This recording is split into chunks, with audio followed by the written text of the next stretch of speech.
Hi, in today's video I'm going to show you how you can set up lists so you can get yourself organised, see people in your family list, in your work list, whatever list you want to set up. So just go along the header and you can tap on it and you've got all those people there. Groups make your conversations easier. If you found value in this video, please like and subscribe at the end. Go down into the bottom right hand corner and click on settings. Go to lists. Create a custom list.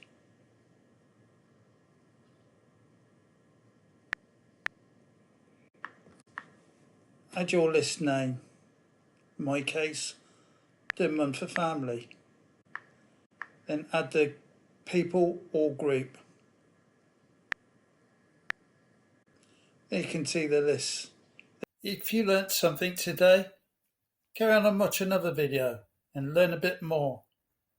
Or subscribe to watch the latest videos coming out.